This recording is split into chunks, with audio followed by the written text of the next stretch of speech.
You think ground beef recipes were always just burgers and meatloaf? Think again. African American kitchens stretched a pound of beef into feasts that fed families with flavor and creativity. These recipes made modest meat feel like abundance. Here are 60 lost ground beef recipes not found in cookbooks anymore. A. Beefy rice-stuffed peppers were one of the more colorful dishes to come out of budget cooking. Bright bell peppers were hollowed out and filled with a mixture of cooked white rice, browned ground beef, diced onions, and canned tomato sauce.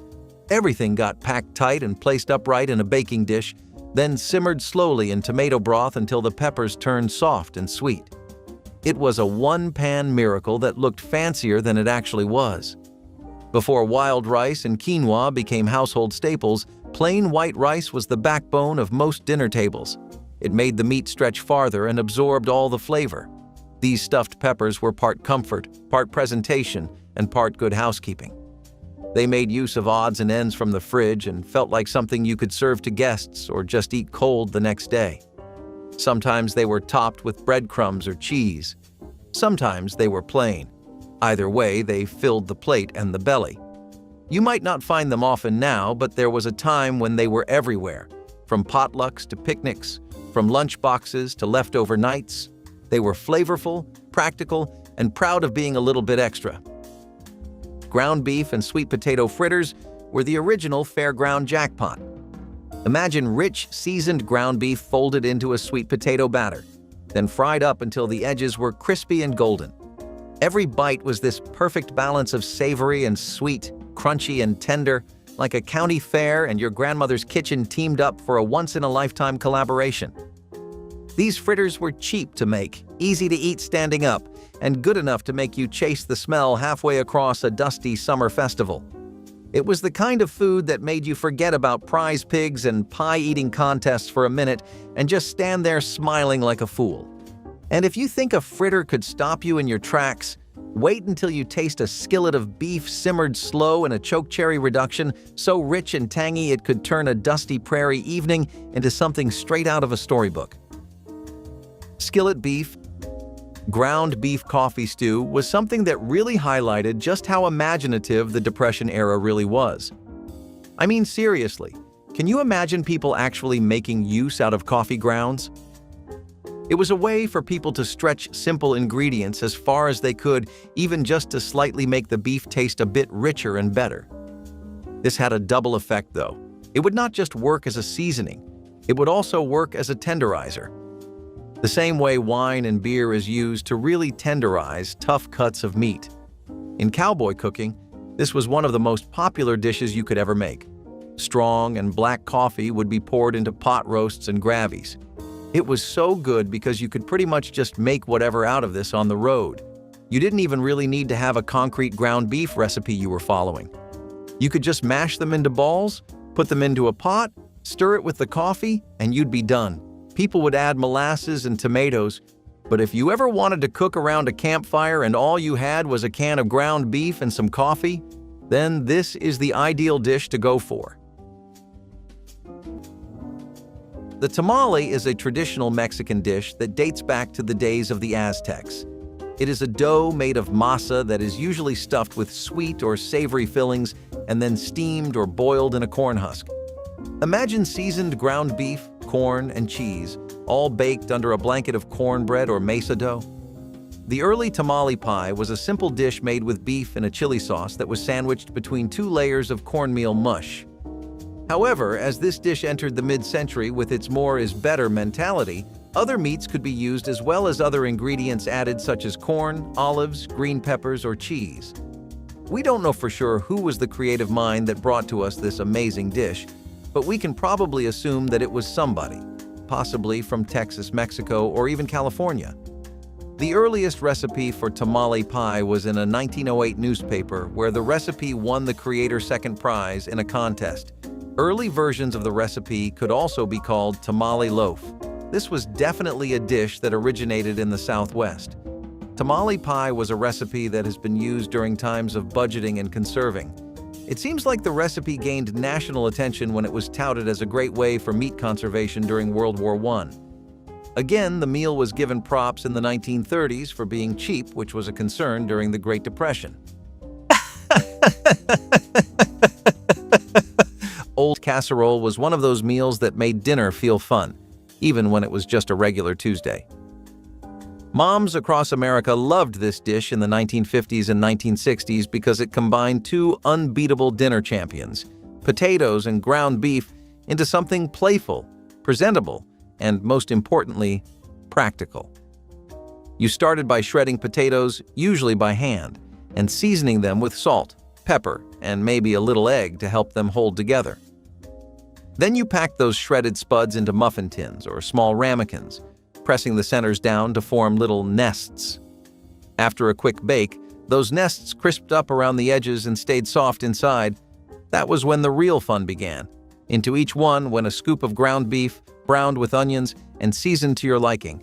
Some added peas or corn to the meat mixture, while others spooned in tomato sauce or gravy. Back into the oven they went until everything was hot and bubbling. The result was a golden brown, savory, bite-sized dinner that looked as good as it tasted. But if presentation was not your thing, and all you wanted was pure, unfiltered comfort food, the next dish takes you straight back to the heart of the American living room. TV dinners. Don't confuse regular old boring meatloaf with this special Dutch oven meatloaf with crackers.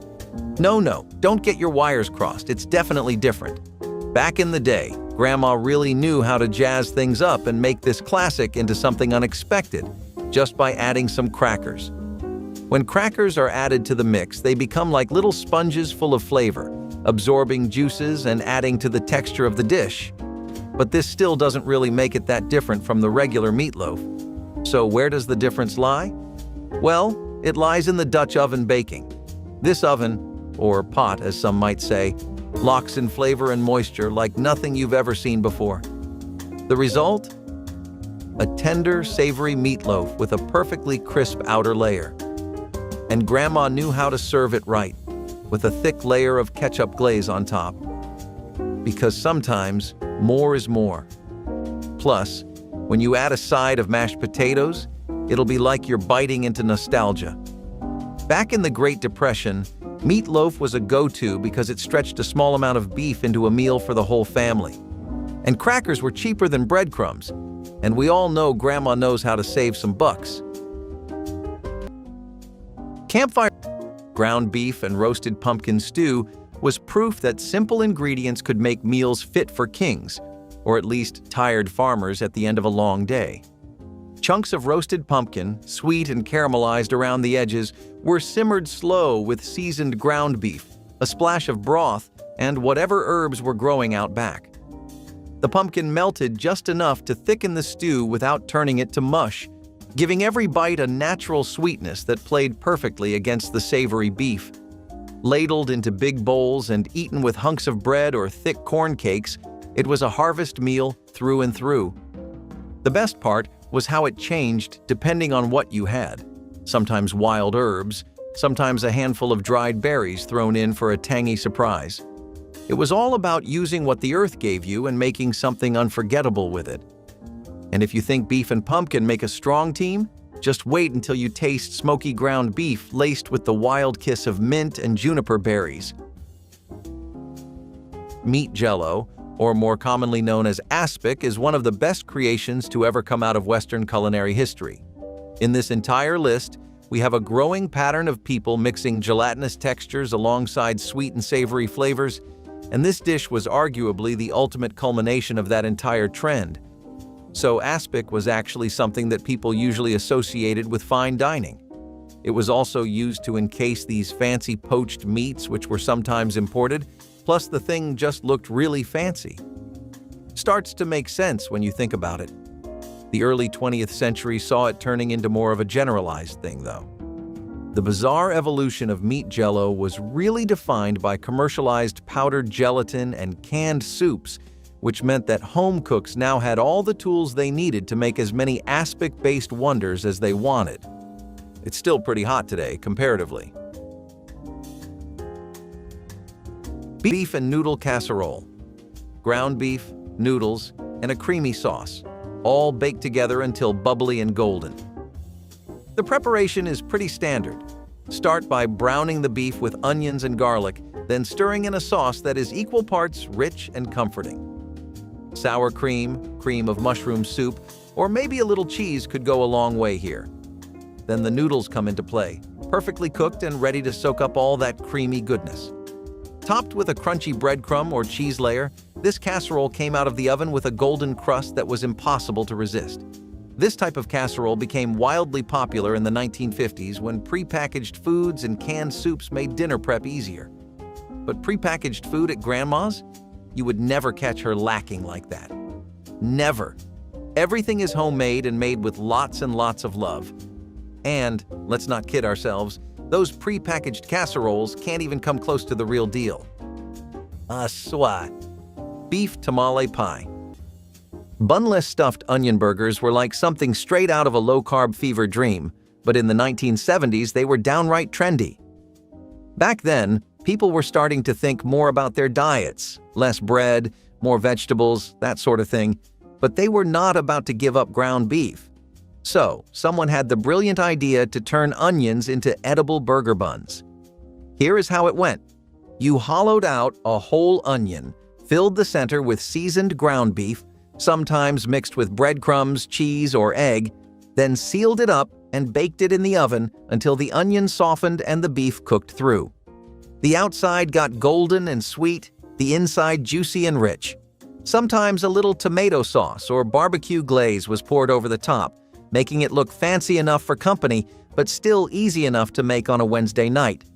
It was strange, it was bold, and it worked. These burgers were filling, full of flavor, and just different enough to be exciting. And if you thought stuffed onions were the height of beefy comfort, wait until you see what happened when mashed potatoes got paired with gravy thick enough to stand a spoon in. Hungarian hamburger bake brought a little old-world flair to the weeknight dinner table. This casserole took seasoned ground beef and paired it with wide egg noodles, paprika, sour cream, and cheese.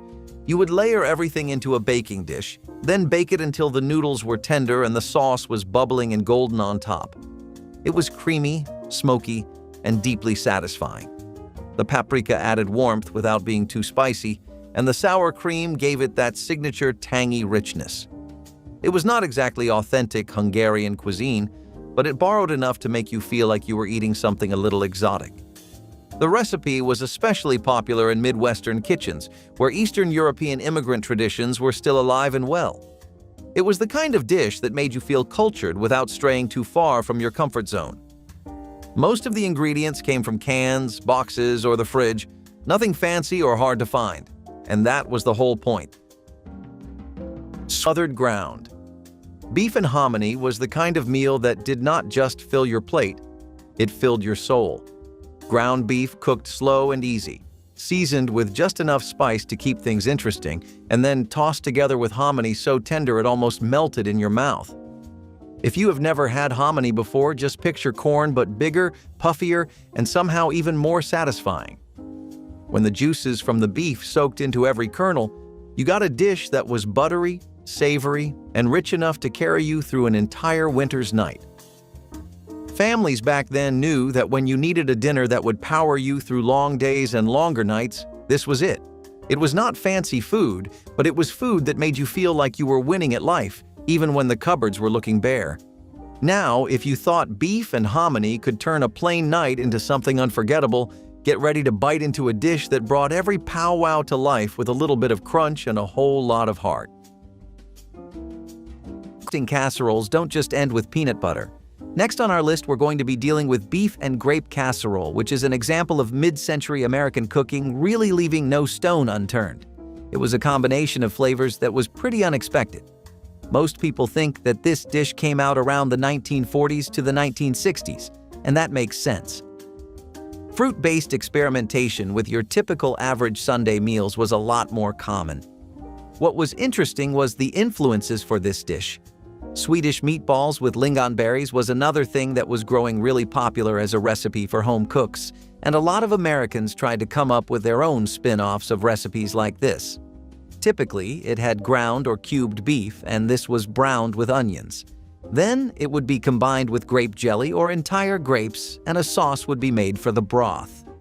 Tomato paste or Worcestershire sauce would also go in this broth, and some versions also used canned mushroom soup and sour cream to help create a more velvety texture. While the dish was definitely really ambitious and set out to accomplish a lot of bold, difficult-to-work-with flavors, it ended up not really lasting past the 60s. It seems like that one decade was an isolated incident as far as casseroles were considered. Still, is this something you would like to try? Or do you like your grapes on a separate plate from your meat? Hamburger spoonbread casserole was as southern as sitting on a porch swing with a glass of sweet tea, and it brought all the heartwarming charm you would expect from something served at a 1940s church supper. Spoonbread, for the uninitiated, is not exactly bread and not quite pudding. It is somewhere in between. It is soft, warm, and creamy, like cornbread that has decided to ditch its edges and just melt in your mouth. Now imagine that heavenly texture layered over seasoned ground beef. The beef underneath was usually cooked with onions, garlic, and a dash of pepper or hot sauce. This dish was a hug in a casserole dish, soft, savory, and so filling you might not need anything else on the plate. It was also one of those recipes that always tasted better the next day if there were leftovers at all. But if this feels too soft and cozy for your taste, let us head into something born straight from scarcity and grit. Another staple of our United States cuisine, beef and bean chili. Ooh, my grandma knew how to make that chili right. This wasn't the watery, mild stuff you might get from a can. No, this was a thick, hearty, beef and bean-packed chili that stuck to your ribs and made you forget about the cold weather outside. Ground beef, kidney beans, tomatoes, and a fiery blend of spices. Grandma's secret weapon was always a dash of chili powder and maybe a little cocoa powder if she was feeling fancy. Simmered to perfection, the rich, meaty sauce soaked into every bite. And the beans? Well, they weren't just filler. They added a creamy texture that balanced the beefy goodness. Whether served with cornbread, crackers, or just a dollop of sour cream on top, Grandma's chili could warm even the coldest of souls. Now, you might have noticed how I'm trying to avoid mentioning the origins of chili. And if you're from the south of the United States, you probably know why. Chili has roots in the American Southwest, but variations can be found all over the country. Some swear by no beans, which may come as a shocker, I know, but at Grandma's beans were a must. They made the chili stretch further, which meant more leftovers, because the only thing better than chili is day-old chili. Beef and tomato aspic with vegetables was once considered elegant. Seriously. You started with unflavored gelatin, added beef broth or tomato juice, and poured it over cooked beef, celery, peas, and carrots. Then it chilled in the fridge until firm. Served cold and shaped in a decorative mold, this jiggly dish became the centerpiece of many retro dinner parties. It was savory jello, made not for sweetness, but for structure. The gelatin gave it shine. The beef gave it weight. The vegetables gave it texture.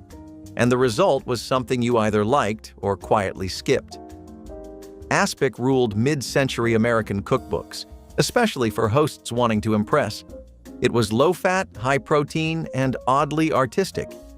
You would slice it thin and serve it with lemon or a dab of mayo. Today, it feels outdated. But for a generation raised on molded salads and chilled entrees, beef and tomato aspic was proof that even simple ingredients could be dressed up to impress. And wild mustard greens. Stir-fry was the kind of meal that showed up fast and disappeared even faster. This was not some high-end stir-fry piled with expensive sauces either. It was a down-home skillet sizzler made with ground beef cooked hot and fast, tossed with handfuls of peppery wild mustard greens, plucked fresh from wherever you could find them. Those greens had bite, real bite, and they gave the beef this sharp, earthy pop that plain old spinach could only dream of. A splash of vinegar, a sprinkle of salt, and maybe a little bacon grease if you had it lying around, and you had a dish that punched way above its weight. It was light enough for summer, hearty enough for winter, and cheap enough to keep families fed when money was just a rumor. Stir-fries like these were the ultimate in practical magic, a fast meal that felt like you had been planning it all day. And if you thought a pile of spicy greens and sizzling beef was as good as it gets, just wait until you bite into a crispy pocket filled with beef and roasted roots, the kind of thing great-grandma used to make when the nights got cold. Are a really good example of sweet savory cooking. This was something you would see commonly throughout both Europe and America, and that was doubly true if we're talking about the 19th and 20th centuries. This was a dish that was a mix of prunes with one of 3 different kinds of meats. People would either use beef, pork, or veal. And after the meat had been softened to the point it could be shaped and pressed into a meatball, prunes would be stuffed inside them. Some people were a bit freakier than others and would shove an entire prune up there, but some would chop it first. While this might seem like an innovative idea, it's actually not all that new. Dried fruit and meat combinations, especially sweet and savory ones, are really old ideas. They go back all the way to several different cultures present in Europe. You'll find them in Scandinavian, British, Jewish, and German cultures, and if you go on over to Asia, you will still find many sweet and savory combinations. This was a dish that did really well in the 20th century, especially whenever there were Jewish holidays, but over time, the American palate started to settle down with what was familiar instead of stuff like this. It couldn't really last and compete with regular meatballs. Don't confuse regular old boring meatloaf with this special Dutch oven meatloaf with crackers. No, don't get your wires crossed, it's definitely different. Back in the day, Grandma really knew how to jazz things up and make this classic into something unexpected, just by adding some crackers. When crackers are added to the mix, they become like little sponges full of flavor, absorbing juices and adding to the texture of the dish. But this still doesn't really make it that different from the regular meatloaf. So where does the difference lie? Well, it lies in the Dutch oven baking. This oven, or pot as some might say, locks in flavor and moisture like nothing you've ever seen before. The result? A tender, savory meatloaf with a perfectly crisp outer layer. And Grandma knew how to serve it right, with a thick layer of ketchup glaze on top. Because sometimes, more is more. Plus, when you add a side of mashed potatoes, it'll be like you're biting into nostalgia. Back in the Great Depression, meatloaf was a go-to because it stretched a small amount of beef into a meal for the whole family. And crackers were cheaper than breadcrumbs, and we all know Grandma knows how to save some bucks. A biscuit ring was the edible version of a kitchen handshake, simple ingredients coming together in a way that felt a little bit fancy. This one was big in the 1950s and 1960s, the kind of dish you made when company was coming over and you wanted something pretty on the table. You would brown up a skillet of ground beef with onions, season it well, and stir in tomato sauce or Worcestershire for a saucy bite. Then came the biscuits, either homemade or straight from a can, no judgment here. You arranged them in a circle on a baking sheet or dish, spooned the beef mixture into the center, and baked until the biscuits puffed up golden and the beef was bubbling away like it had somewhere to be. It was a hit at parties and potlucks alike, and if there was cheese melted on top, forget about it. Plates were wiped clean. But if you really wanted to feel like you were dining at a steakhouse on a hamburger budget, the next dish took things up a notch. Salisbury steak casserole was the homemade version of a frozen food legend. Instead of pulling a silver tray from the oven, families made their own from scratch, and honestly, it was usually better. This version called for seasoned ground beef shaped into thick oval patties, then baked in a mushroom and onion gravy. It was rich, saucy, and had that stick-to-your-ribs kind of feel. If you were lucky, someone would sprinkle crispy fried onions on top during the last few minutes in the oven, adding that perfect crunch to an already comforting dish. It was not a fancy meal, but it felt like something special. Some people added Worcestershire sauce or a splash of soy for extra umami, but most just used canned soup and a good hand with salt and pepper. You would serve it with mashed potatoes, egg noodles, or a slice of white bread to sop up all that gravy. Kids loved it because it tasted like fast food. Adults loved it because it was hearty and cheap. Cornmeal dumplings were a true lifesaver when money was tight, but stomachs were growling. The beef was browned up and simmered slow with a few onions and maybe a pinch of pepper. Then it was topped with dollops of cornmeal dough. When it steamed and cooked right over the beefy juices, the dumplings puffed up soft and tender, soaking up every bit of that rich, savory flavor. No one was counting calories back then. They were counting smiles around the dinner table, and these dumplings guaranteed a few extra ones. It was a dish that filled you up from the inside out, the kind of meal that stuck to your ribs in the best way possible. Even better, you could stretch a pound of beef to feed 6 or 7 people easy, which meant there was always enough for unexpected guests or seconds. If you thought that was the peak of stretching flavor and comfort, just wait until you hear about a casserole that captured everything good about ground beef and corn and wrapped it up in pure 1970s nostalgia.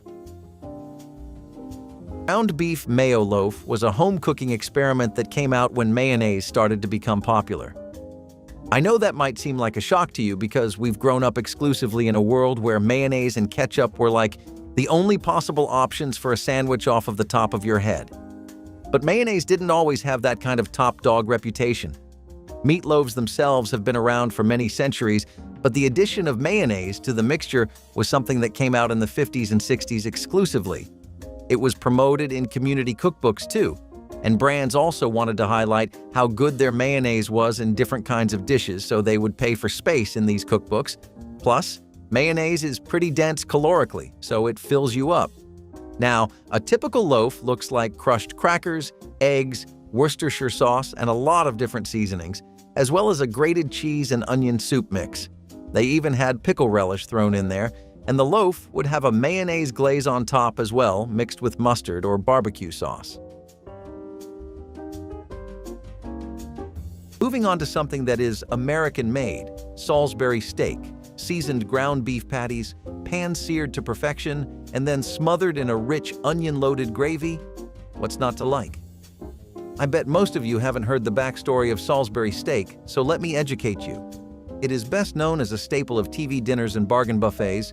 The Salisbury steak actually has its beginnings as a proposed cure for digestive illness during the Civil War. If you didn't know, digestive illnesses killed more soldiers during the Civil War than combat did, and a diet rich in beefsteak and coffee was one suggested cure.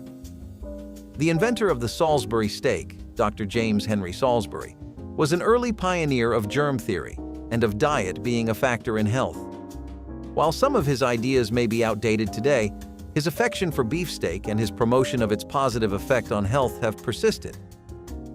While patties of ground beef are common fare, the Salisbury steak was cemented in the American lexicon during World War I. In many English-speaking countries, there was a movement to limit the use of German-sounding words, so the Army served Salisbury steak rather than Hamburg steak and Liberty sandwiches instead of hamburgers. Sure, it may not be the health trend it once was, but let's be honest, it's a comfort food icon for a reason. John School goulash, or as some knew it, American chop suey, was the dish that proved ground beef and elbow macaroni were soulmates. This one-pot wonder became a fixture on stovetops from Maine to Missouri. It started with browned beef, onions, and garlic, all bubbling away in a pot.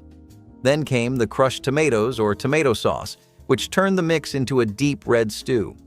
Toss in a few handfuls of cooked macaroni, and suddenly you had dinner for 6, and maybe lunch tomorrow.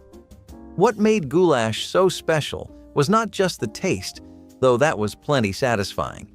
It was the simplicity. It was comfort food with no rules, and that made it a favorite in kitchens where imagination mattered more than a well-stocked pantry. Goulash was the dish that filled plates and hearts at the same time. But if you think that was creative, wait until you see what happened when someone took a bag of corn chips and turned it into dinner. Sloppy Joe pie was what you made when a sandwich was not quite enough. The sweet, tangy beef, made with ketchup, mustard, and maybe brown sugar, got spooned into a dish and topped with biscuit dough or pie crust. Then it baked until golden and bubbly. It smelled like school lunches and weekday nights. The filling was classic Sloppy Joe, but the crust gave it shape. You could eat it with a fork. You could add cheese. Some families topped it with cornbread or mashed potatoes instead.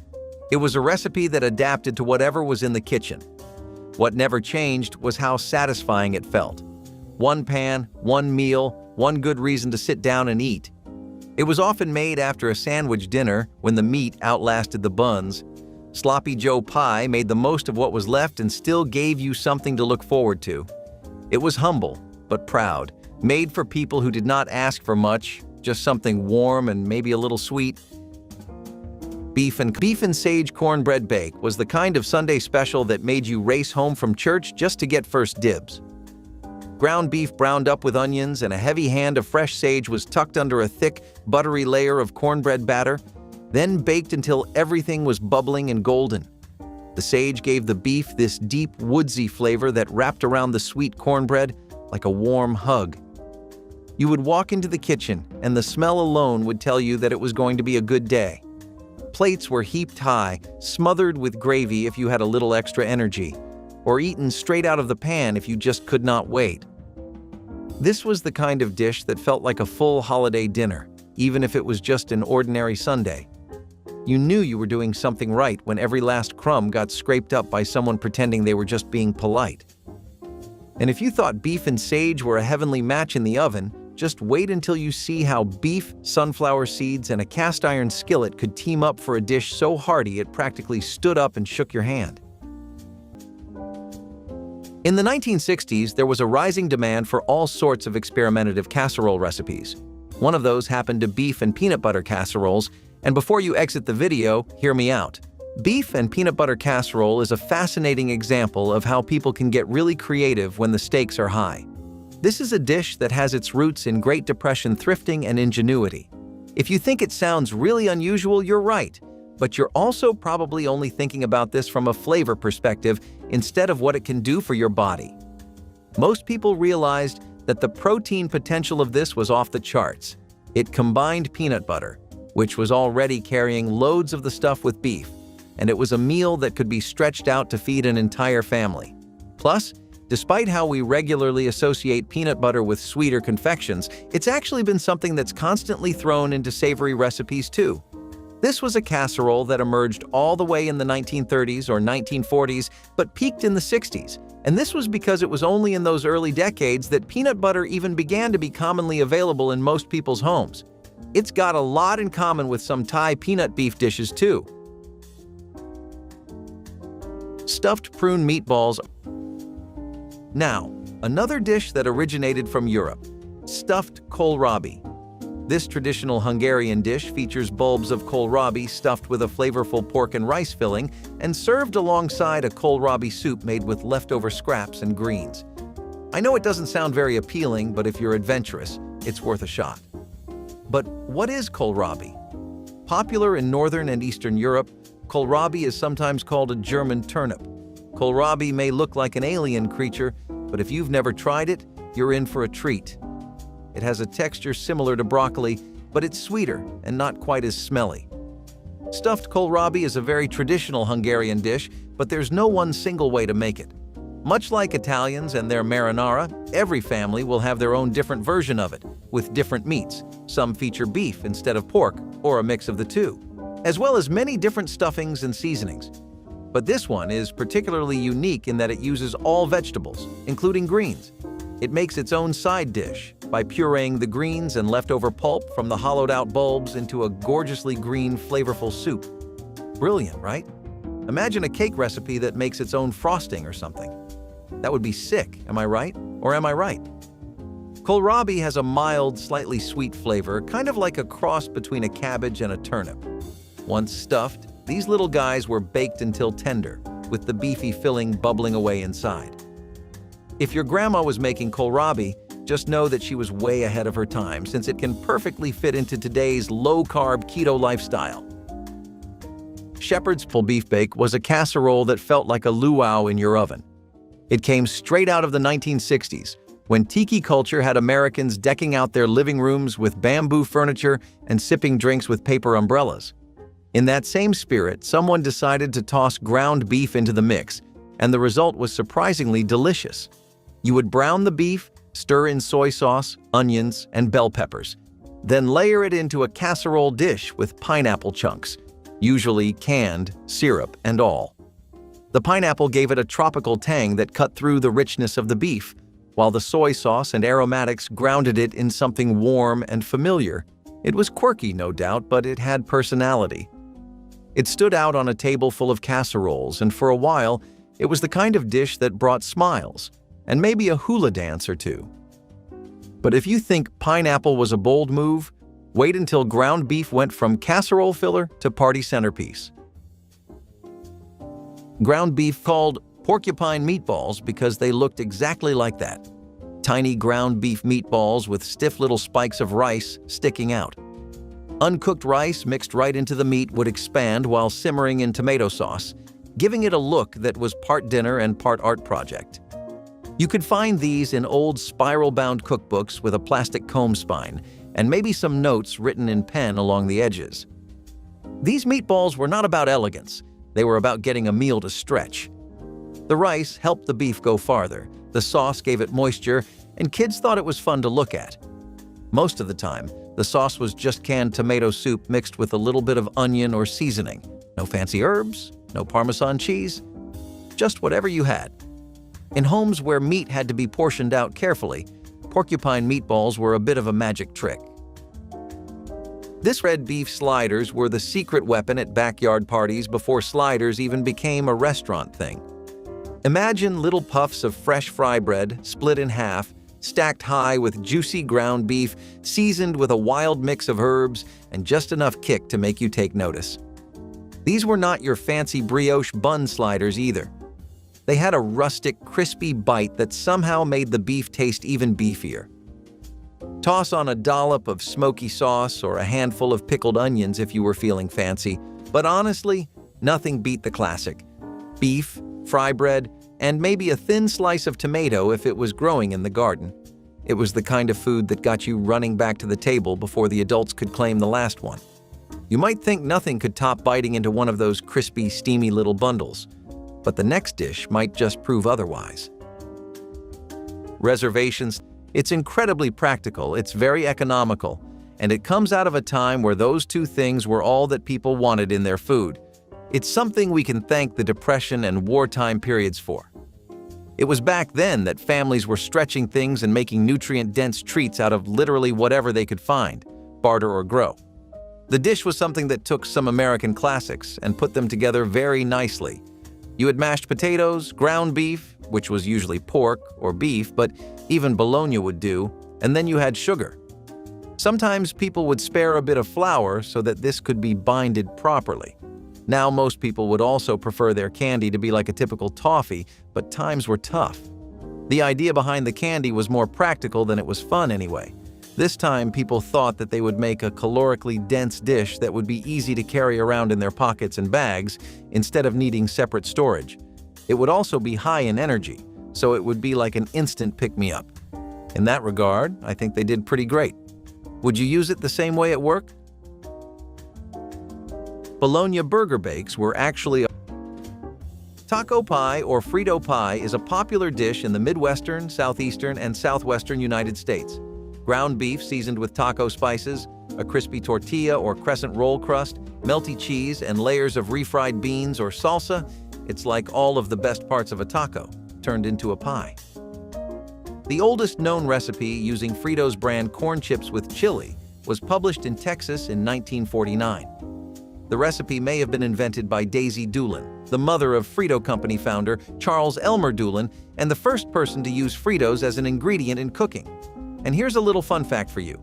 Charles Doolin and his Frito Company were early investors in Disneyland, which opened Casa de Fritos restaurant in Disneyland in 1955. Frito chili pie appears on the 1950s menu. Another story claims that true Frito pie originated only in the 1960s with Teresa Hernandez, who worked at the Woolworth's lunch counter in Santa Fe, New Mexico. Her Frito pie used homemade red chili con carne with cheddar cheese and onions and was served in a bag. Talk about being laid back. Hamburger soup. Beef and cabbage skillet was not flashy, but it was reliable. And back in the post-war days, that counted for a lot. This dish came from the same logic that made Victory Garden's bloom and ration stamps necessary. Make the most of what you have. Cabbage was cheap, hearty, and available year-round. Ground beef, when you could get it, was used sparingly. So together, they made a meal that could stretch across a week if needed. The process was simple.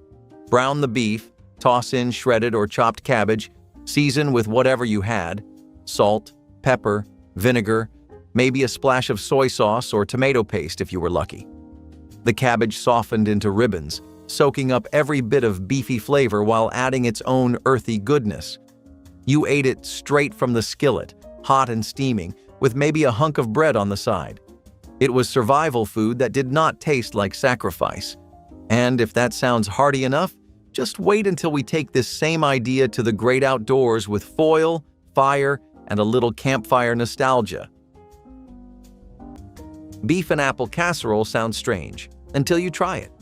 It mixed brown beef with tart apples and onions, then baked it all in a mild broth or tomato sauce.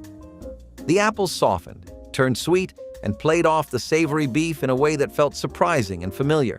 It was not a dessert, not quite a stew. Somewhere in between, like pork chops and applesauce, but humbler. Some versions had breadcrumbs or mashed potatoes on top. Others stayed plain, served with toast. It was one of those oddball casserole ideas that only made sense in the 1960s. And many people made it again. The apples deepened the beef, the onions tied it all together. Sweet, savory, soft, and strange, but it worked.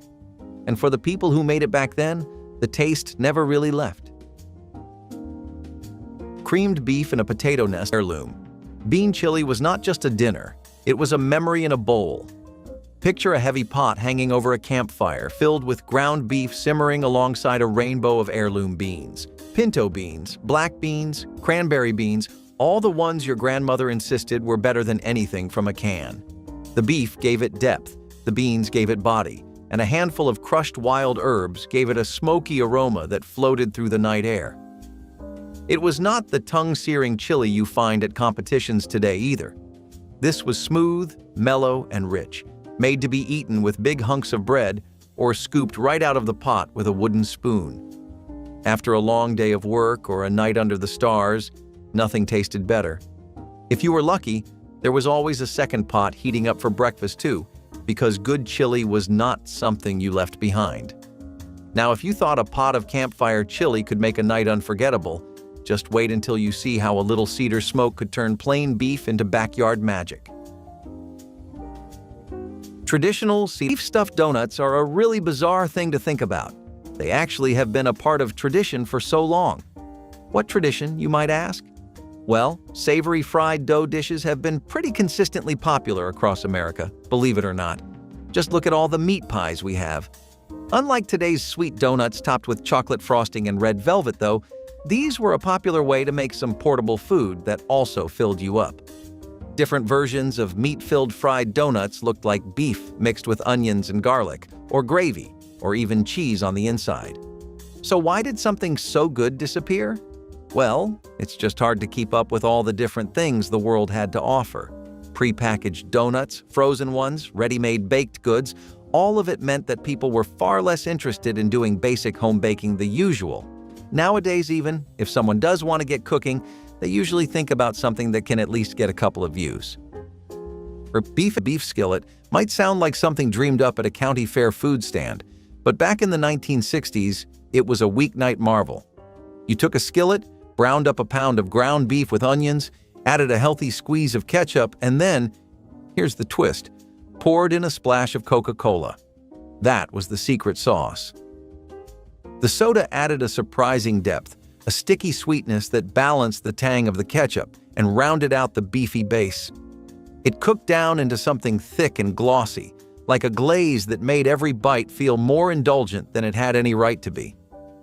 Kids went wild for it, and parents loved that it took maybe 15 minutes to get on the table. Coca-Cola beef skillet was the edible proof that the best meals often come from a bit of whimsy and whatever is sitting in the fridge door. And if pasta was your pantry fallback, then the next recipe might just be your new meatloaf obsession.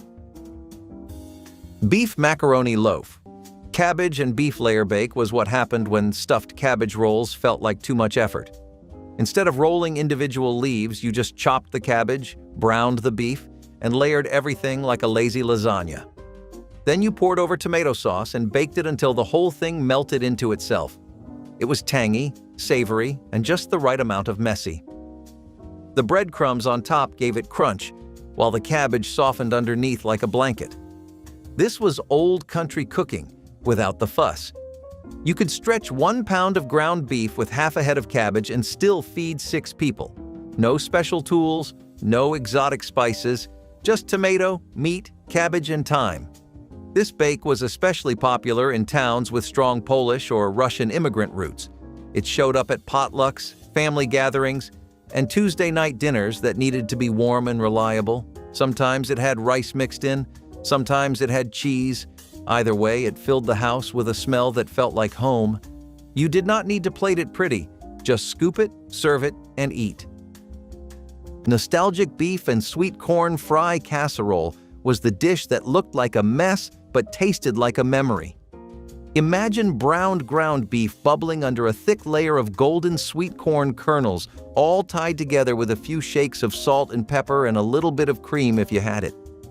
Baked until the top got crispy and the edges turned caramel brown, it was the kind of casserole that made the whole house smell like comfort. In the 1970s, every family potluck or backyard gathering had at least one version of it, usually scribbled onto a crumpled index card or passed down by word of mouth. Sweet corn was cheap, beef was precious, and when you married the two together, you got a dish that somehow managed to feel luxurious, even when times were lean. The first spoonful always hit you with that sweet, salty magic, and before you knew it, you were scraping the sides of the pan for just one more bite. And if you thought this casserole was the gold standard of hearty, simple eats, just wait until you dive into a beef and hominy masterpiece that practically invented stick-to-your-ribs cooking. Smarts, sometimes called mock steak rolls, were the kind of food that made you feel like you were having a fancy dinner, even if the meat came from the budget bin. The idea was simple but genius. Take seasoned ground beef, flatten it out like you are making an edible canvas, roll it up with stuffing or sometimes chopped onions inside, then tie or skewer it like it is some French roast on Sunday dinner. These little bundles were browned in a pan and sometimes finished in gravy, soaking up every bit of flavor like they had been waiting all day for it. The texture was soft, the taste was rich, and the presentation, well, that part made you feel like you were dining at a place that had real cloth napkins. They were a perfect disguise for humble ingredients. And just when you think the American kitchen could not get more inventive, along came a dish that turned ground beef into a noodle-topped flavor bomb with a crunchy surprise. Cheeseburger macaroni loaf sounds like something out of a box, and it kind of was. This dinner came from a time when boxed pasta meals and processed cheese were part of every pantry, and ground beef was the weekly star. You would cook macaroni, mix it with browned beef and a block of soft cheese, then pack the whole thing into a greased loaf pan. After baking, you sliced it like meatloaf. What came out looked strange, but tasted like a cross between a diner burger and weeknight casserole. It held its shape well enough to pack in a lunchbox or reheat in a skillet with a little butter. Some families added ketchup or mustard to the mix, giving it an even more literal burger flavor.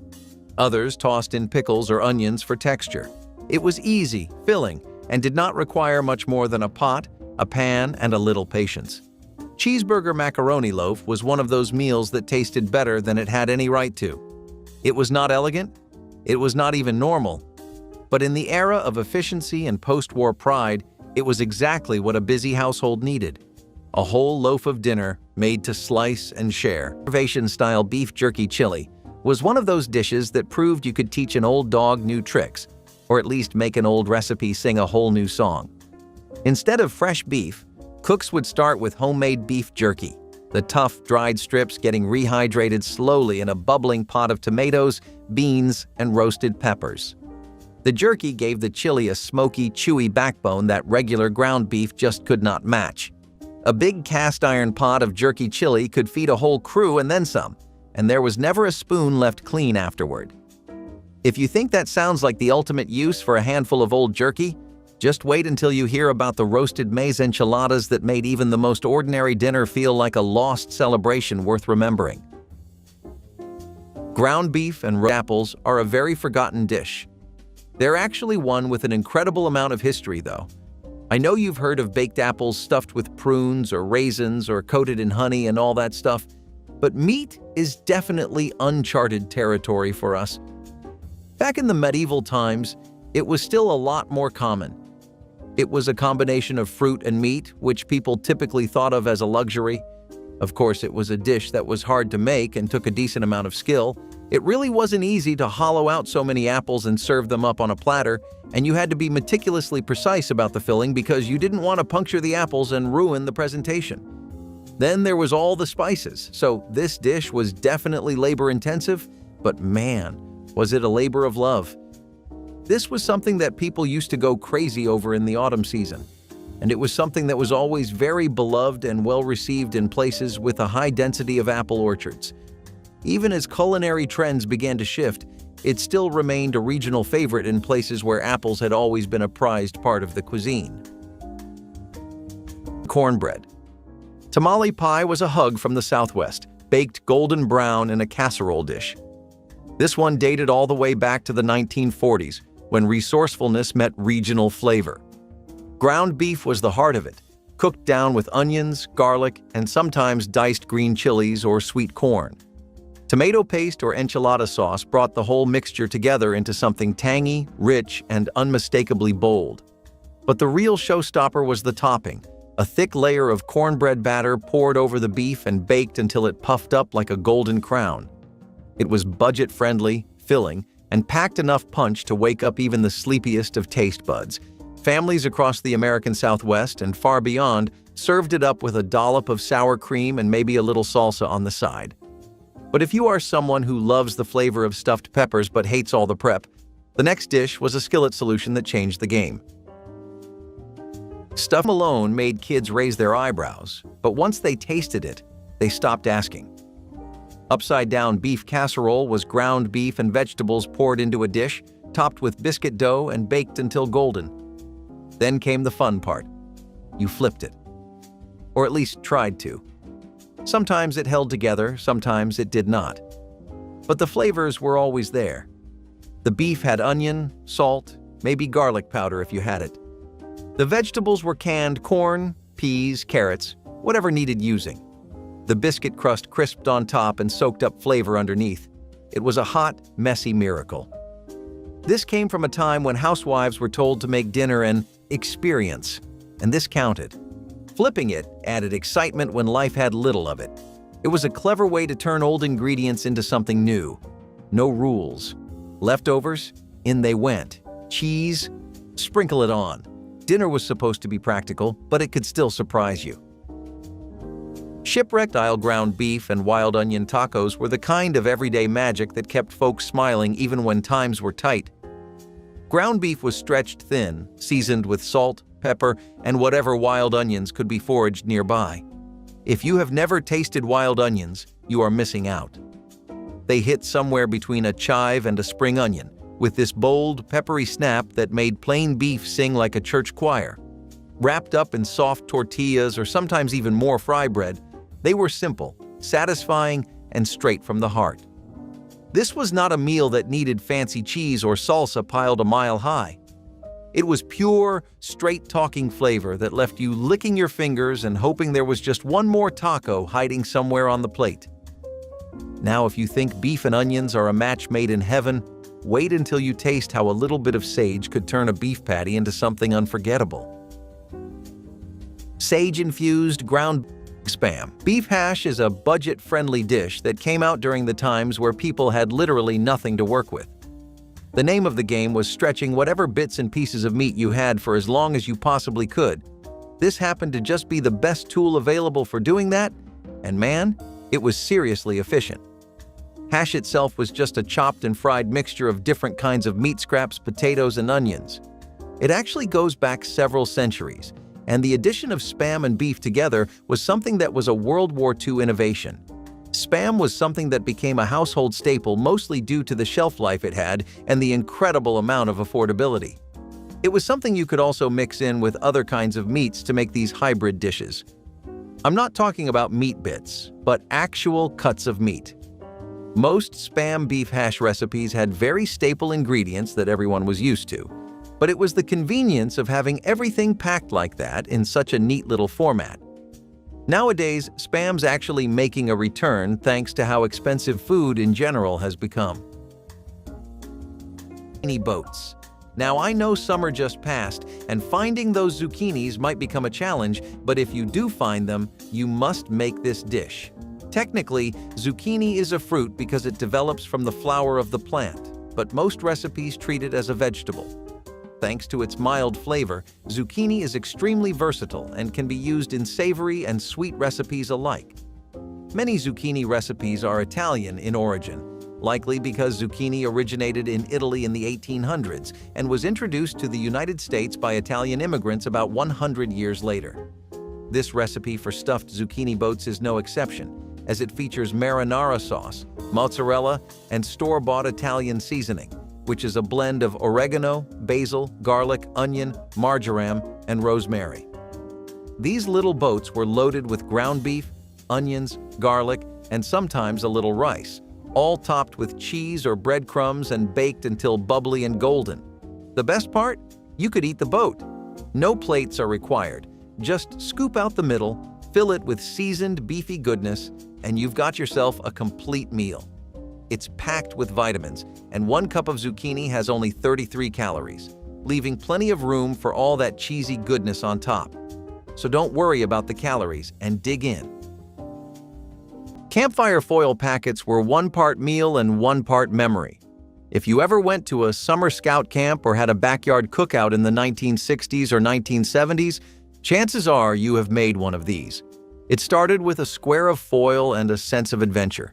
You piled on raw ground beef, thin sliced potatoes, carrot coins, and slivers of onion.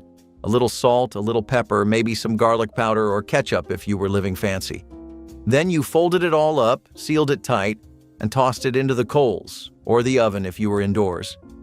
What came out 20 or 30 minutes later was something far greater than the sum of its parts. Some families added Worcestershire sauce or a pat of butter before sealing it. Others just kept it simple. But either way, it was delicious.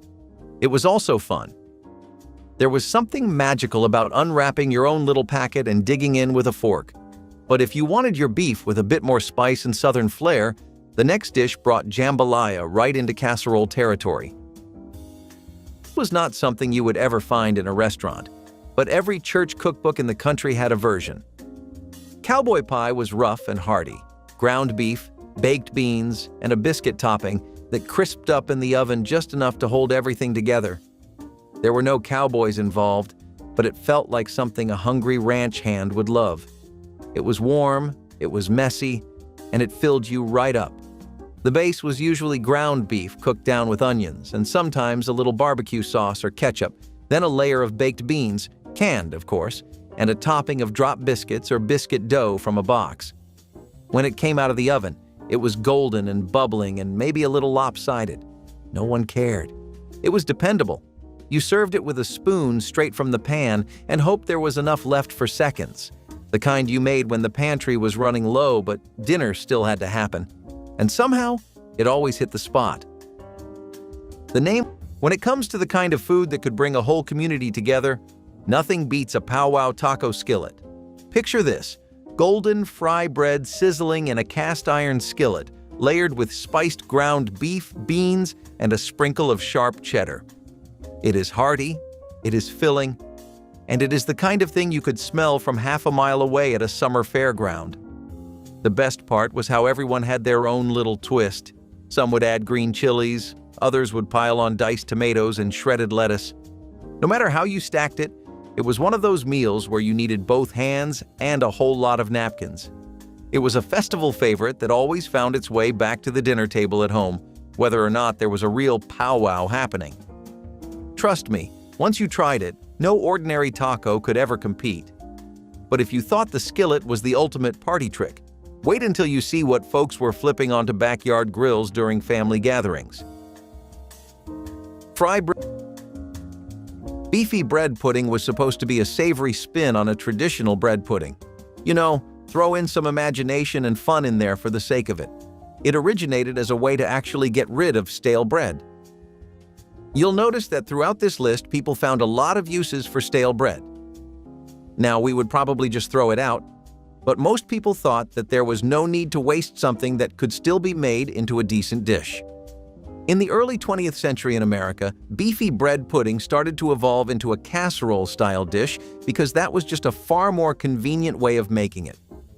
The shift we have towards the end of the 20th century towards lighter meals and smaller portions is because individualized eating really became a thing. People could literally order whatever they wanted, specialized, processed, and canned to their every craving. Back in the start of the 20th century, meals still had to be made with respect to how good they were at feeding the whole family.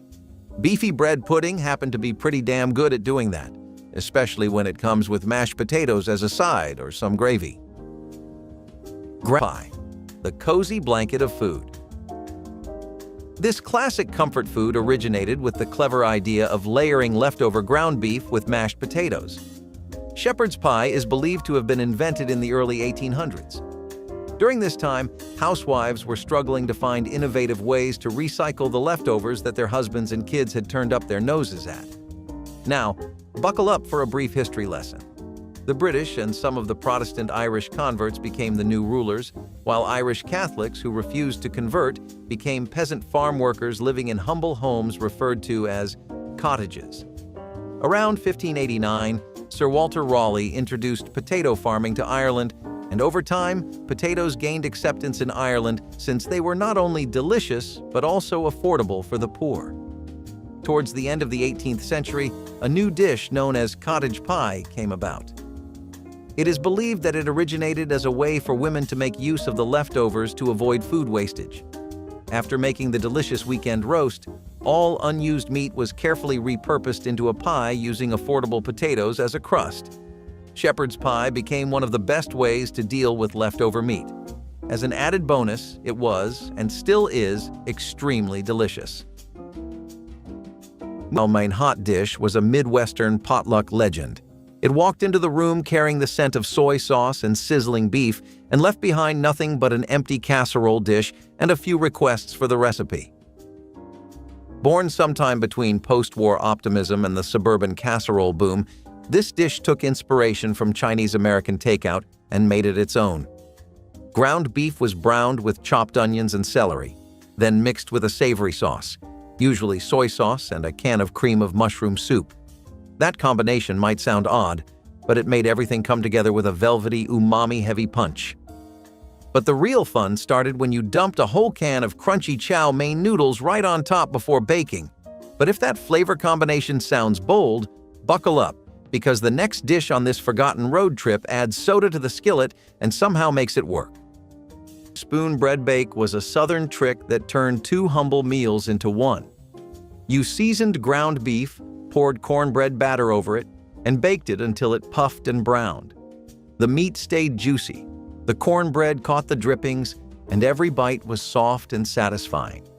You served it with a spoon, never sliced. That was the charm. It was food for people who had worked all day and just wanted something warm. It was often made with leftover cornbread or box mix, paired with beef fried with onions and maybe some paprika or chili powder. Cheese? Sometimes. Vegetables? If they were around.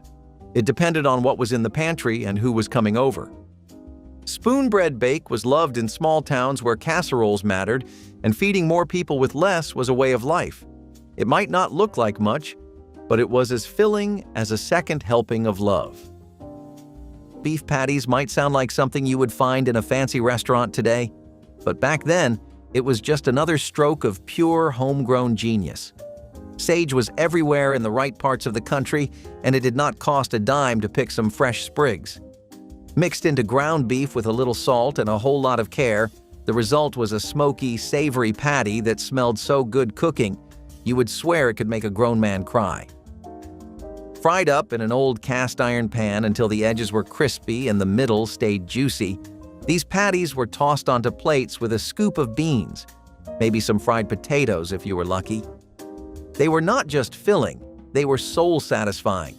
And once you tasted beef lifted up by wild sage, you would wonder why anyone ever bothered with plain salt and pepper again.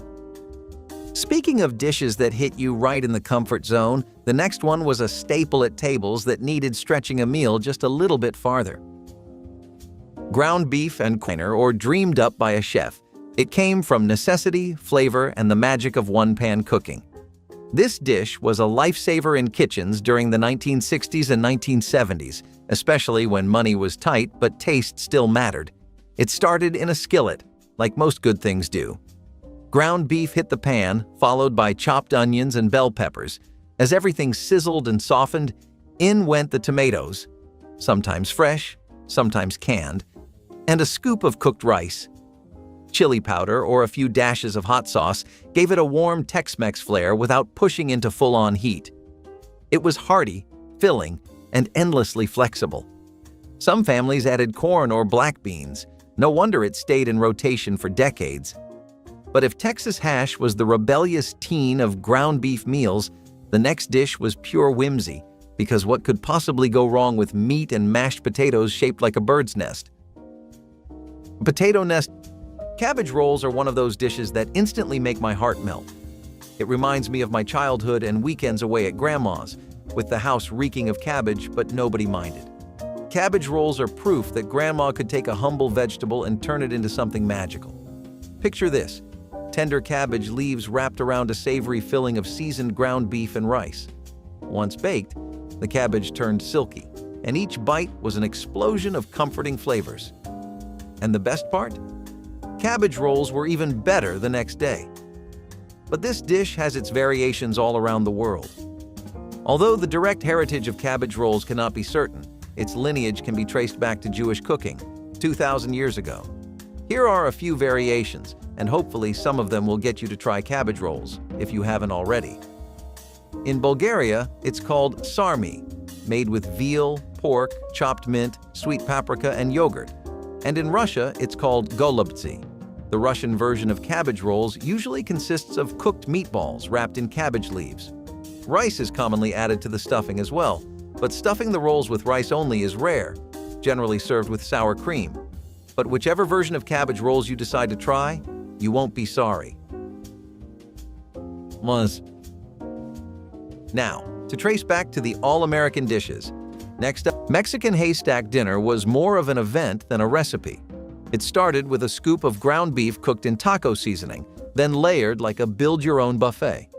Over a bed of white rice, or crushed corn chips if you had them, you added beef, shredded lettuce, canned olives, chopped tomatoes, grated cheese, and maybe a spoonful of salsa. The result was a towering, crunchy, colorful plate of dinner that let everyone at the table get exactly what they wanted. This dish became popular in the 1970s when families were busy, budgets were tight, and mealtime needed to be both fast and fun. It was a little Tex-Mex, a little potluck, and a whole lot of pantry smarts. You could make the beef ahead of time and let everyone serve themselves. It was casual, flavorful, and endlessly customizable. Even picky eaters got on board. It became a staple in school lunches, church dinners, and Friday night meals that needed zero cleanup. There was no baking, no timing, and no judgment. Just a pile of food that somehow worked together every single time. Haystacks were creative chaos on a plate, and we loved them for it. Braised beef and roasted acorn medley was the kind of dinner that made you feel like you were living in the richest cabin on the mountain. Ground beef was browned until tender, glazed with a quick mix of wild honey and a splash of vinegar, then spooned over thick wedges of roasted acorn squash. The squash would caramelize around the edges, turning sweet and nutty, soaking up all those beefy, sticky drippings. Every forkful was this perfect mix of sweet, savory, and just a hint of tang, like nature itself was showing off. It was a harvest festival on a plate. No fancy ingredients needed, just a good hot oven and a little bit of patience.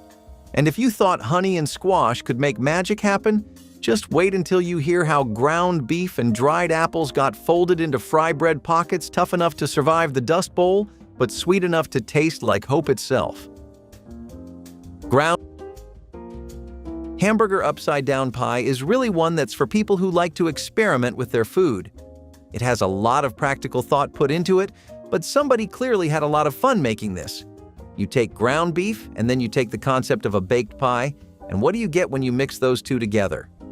A layer of seasoned ground beef packed beautifully at the bottom of a baking dish, laden with onions, tomato sauce, biscuit crumbs, and a cornbread topping. This pie would be baked and then flipped upside down so the bottom layer of beef was the first thing you had, and it was filling enough to feed your entire family and then some. This dish was a part of resourceful home cooking, and it makes me agree with something I saw earlier. It said that being bored is actually good for you because it brings out your creativity. I think that people had so little to work with in these times that they were for once thinking genuinely outside of the box, and sometimes that led to some actual eureka moments, and other times it was fun, little interactive dishes like this.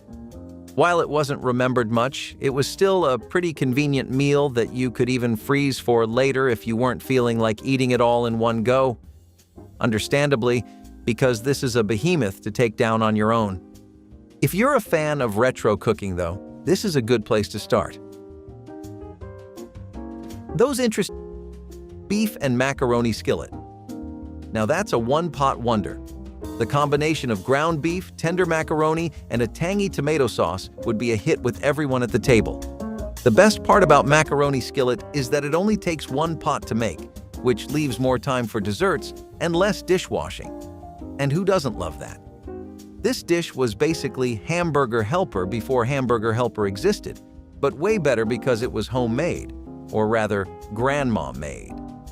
She'd brown the beef, stir in some garlic and onions, and maybe sneak in a few veggies, then toss in elbow macaroni and let it all simmer together. The noodles absorbed the rich flavors from the beef and sauce, creating a saucy, cheesy, beefy pasta dish that could make anyone happy after a long day. This dish became a staple during World War II, when rationing meant you had to get creative with minimal ingredients. But the homemade version definitely doesn't lack any ingredients. It's rich in flavor, and if I'm being honest, it's not totally cheap to prepare.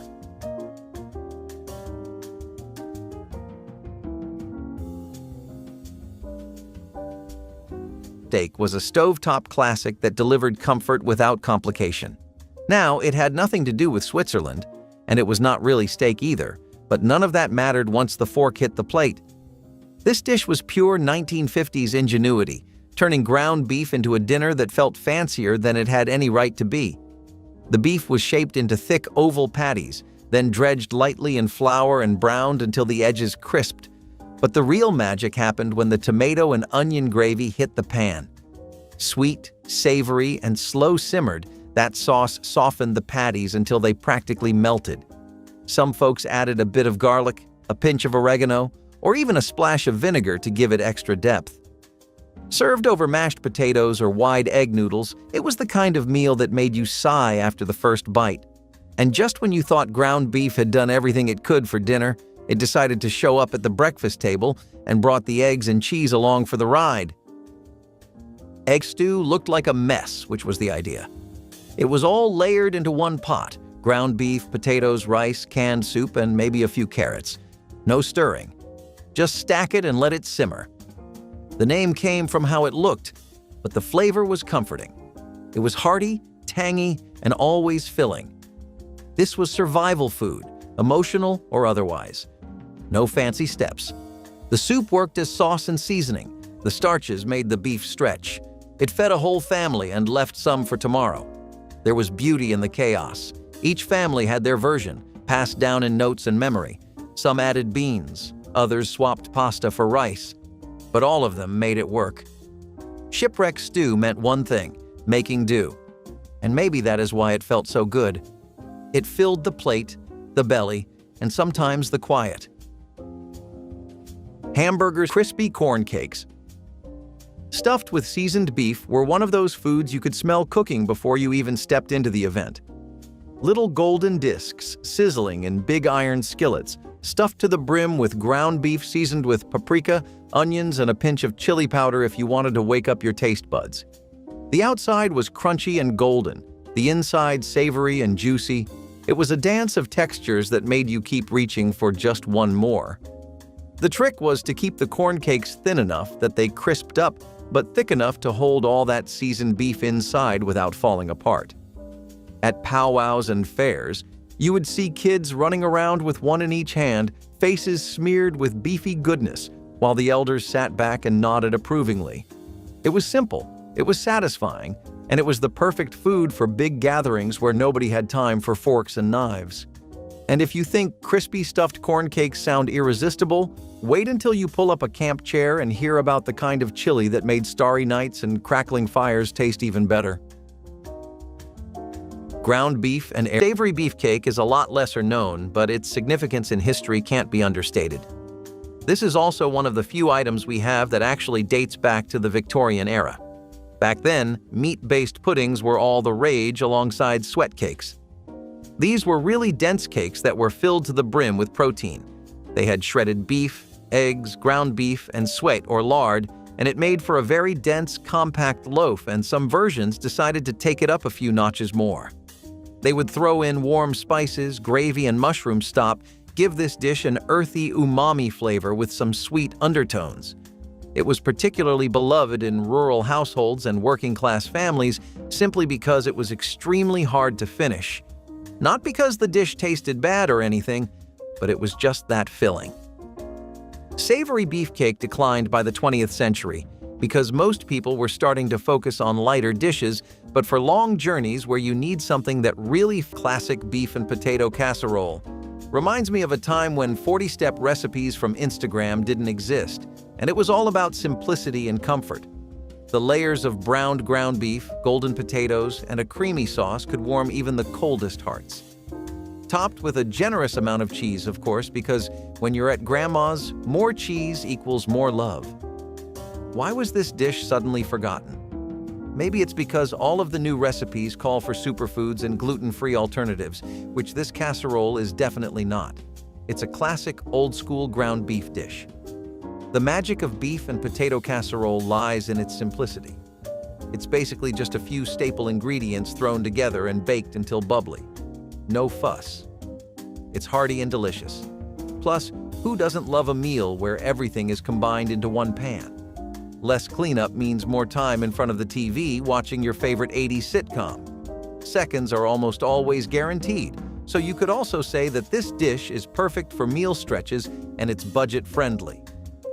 No stories. Was what happened when mid-century homemakers got bored of plain old meatloaf and decided to shake things up, just a little.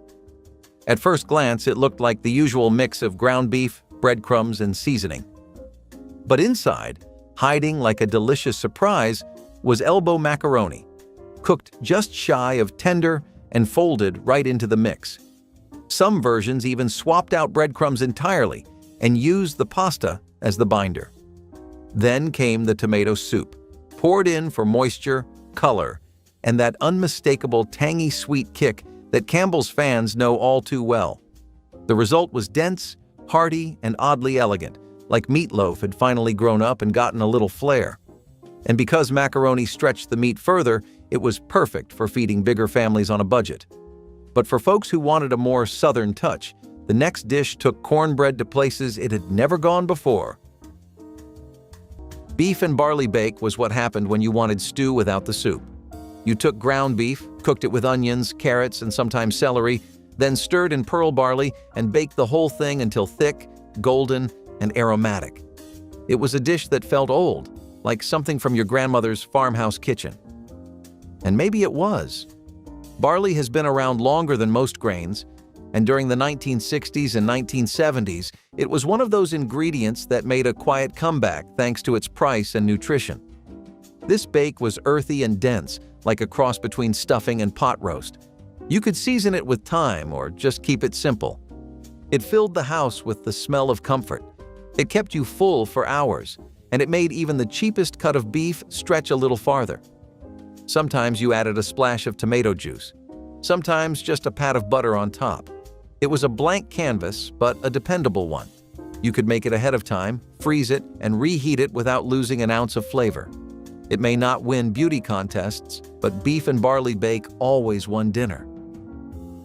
Ground beef and wild rice skillet was the kind of meal that tasted like a slow afternoon by a Great Lakes shoreline, where the only thing rushing was the wind through the trees. Ground beef was browned up good and hearty, then tossed with earthy wild rice, caramelized onions, and a pinch of sage or thyme if you were lucky enough to have it growing out back. Wild rice was not the fluffy white stuff either. It had a chew to it, a nutty richness that made even a simple meal feel special. Every forkful was a little bit of beef, a little bit of rice, and a whole lot of satisfaction. Served up with a slab of fry bread or a spoonful of stewed berries on the side, it was the kind of home-style dinner that made you forget about store shelves and remember what real food tasted like. And if you thought wild rice could steal the show, just wait until you get a taste of the Southwest spirit packed into a prickly pear and beef tostada that hits every note from smoky to sweet. Southwest ground marzetti might just be the ultimate comfort food you've been missing out on. It's an old-school casserole that was once a staple in Midwestern kitchens, but has since fallen off the radar for many. Imagine this: a bubbling, cheesy dish of noodles, tender ground beef, and zesty tomato sauce, all baked together in a warm, gooey hug. It's basically the casserole version of a cozy sweater on a chilly day. This dish has an interesting backstory. Created in the early 1900s at Marzetti's restaurant in Columbus, Ohio, it was named after the brother of the restaurant's owner, Teresa Marzetti. Word has it that Johnny Marzetti became so popular it spread like wildfire across homes, schools, and church potlucks throughout the Midwest. It was affordable, easy to make, and could feed a crowd. What's not to love? What makes Johnny Marzetti so special is how adaptable it is. Want to throw in some veggies like peppers or mushrooms? Go for it. Craving a little extra kick? Add some crushed red pepper or Italian seasoning. And if you're a cheese lover, and who isn't, feel free to go overboard with layers of mozzarella, cheddar, or parmesan. The best part? It tastes even better the next day as leftovers when all the flavors have had time to mingle and marry. Fondue balls were the kind of appetizer that made cocktail parties in the 1950s and 1960s feel just a little more exciting. Long before charcuterie boards and sliders took over the scene, these little beef bites ruled the hors d'oeuvre table. The base was simple: seasoned ground beef mixed with cooked rice or shredded cheese, rolled into balls, and sometimes even wrapped around a cube of cheddar. Then came the fun part. You either baked them until crispy or fried them golden brown, and served them with a side of bubbling fondue. Cheese, tomato, or mustard-based dips were all fair game. They were easy to make ahead, easy to freeze, and easy to eat, which made them perfect for house parties, church socials, and anything that required a plate of finger food with a little flair. They may have started as a budget-friendly snack, but they were anything but boring. And if your idea of fun is a skillet full of beef, rice, and Tex-Mex spices, then the next recipe is a spicy slice of vintage perfection.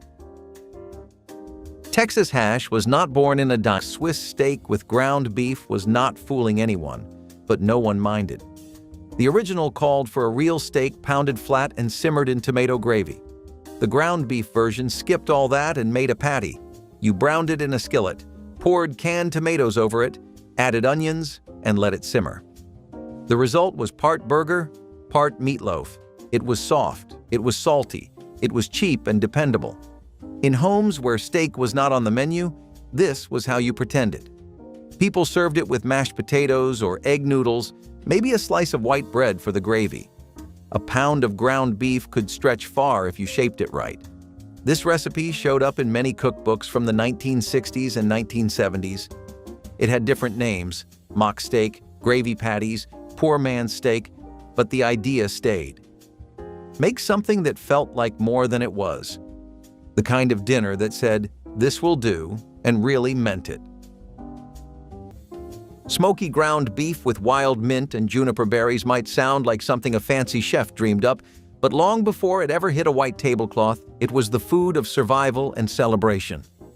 Ground beef was browned low and slow, then mixed with hand-picked wild mint leaves and crushed juniper berries, which gave it this cool, smoky bite that you could not fake with store-bought seasoning.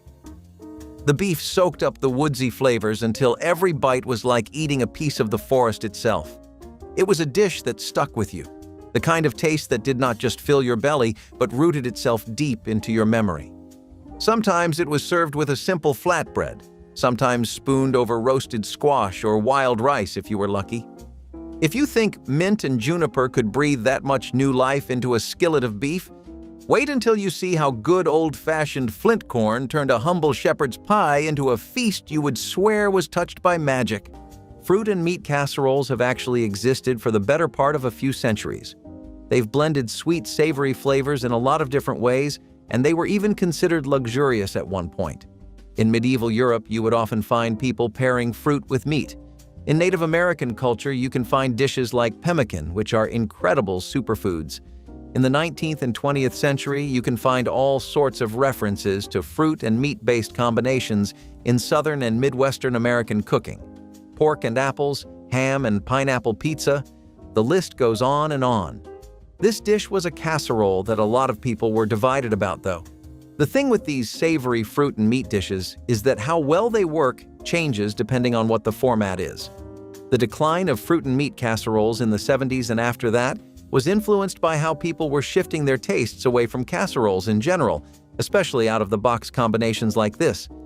These were also seen as overly sweet over time, and they didn't manage to keep up with the trend of wanting lighter, softer, and easier food. Porcupine meatballs were a staple during the Great Depression, but they've managed to stick around since then. Meat, even something as mundane as ground beef, was expensive, and home cooks used innovation and imaginative ways to make a small amount of protein stretch to feed a large and hungry family. Porcupine meatballs were one of the answers to the problem. And while they may sound exotic, don't worry, no porcupines are being harmed. These little meatballs get their name from the way uncooked rice pokes out of them during cooking, making them look like they're covered in tiny spikes. But don't worry, the spikes won't hurt you while eating. They're soft, tender, and full of flavor. This dish, with its rich tomato sauce, was perfect for serving over mashed potatoes or rice. There are a few alternatives to the old-school, classic porcupine meatballs. Like, for example, there are the Italian porcupine meatballs, which call for veggies, and brown rice, which is whole grain. So these meatballs were spiking with that nutritional value. Pun intended. Wartime ration hash was not glamorous. It did not pretend to be.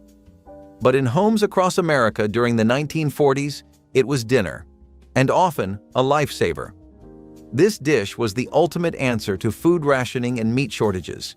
You would take whatever you had, maybe a handful of ground beef, a bruised potato, a few limp carrots, and you made it work. Breadcrumbs or oats were added to stretch the beef as far as it could possibly go. Sometimes there were bits of canned green beans or peas tossed in, and if you were lucky, an egg to bind it all together. Everything went into a pan and got crisped until the edges browned and the bottom stuck just a bit to the skillet. Flavor gold, right there. It taught families how to use every last crumb, and it gave a warm, filling meal when the world felt cold and uncertain. But when times got a little better, and people had a bit more to spend, things got saucier, cheesier, and a whole lot more comforting. Old cottage cheese bake sounds like a weird combination today, but it was considered smart back then. The ground beef was browned and seasoned, then mixed with egg noodles, onions, and generous scoops of cottage cheese. Sometimes there was sour cream, sometimes there was tomato sauce, but it always ended up creamy, savory, and just the right kind of filling. It was especially good for households trying to add protein without buying more meat. Cottage cheese was cheap, and it lasted longer than you expected. This was a casserole that blended dairy and meat in a way that was not fancy but worked. It came out of the oven bubbling, with a top that browned slightly and a center that held together like lasagna without the effort. You could serve it straight from the pan, and it held heat like a dream. Some versions added peas or bell peppers for color, others stayed pure and beige and soft. Either way, it filled the belly and made people happy. In a time when families were cutting coupons and stretching paychecks, this was a dinner you could count on. Simple, practical, and more delicious than it had any right to be. Old-fashioned Johnny Marzetti was not corn casserole with wild garlic butter was the kind of dish you could smell from the driveway, pulling you straight through the door like a cartoon character chasing a pie on a windowsill. Ground beef was cooked slow with a heavy sprinkle of cumin, paprika, and crushed red pepper, then layered thick with sweet corn kernels and baked into a bubbling golden dream. But the real secret weapon? Wild garlic butter. Made from foraged wild garlic or whatever scrappy greens you could get your hands on, it was melted right over the top before serving, sinking into every crack and corner. The butter softened the spice just enough to keep you going back for bite after bite, and it was not uncommon for folks to scrape the corners of the casserole dish clean with a crust of fry bread.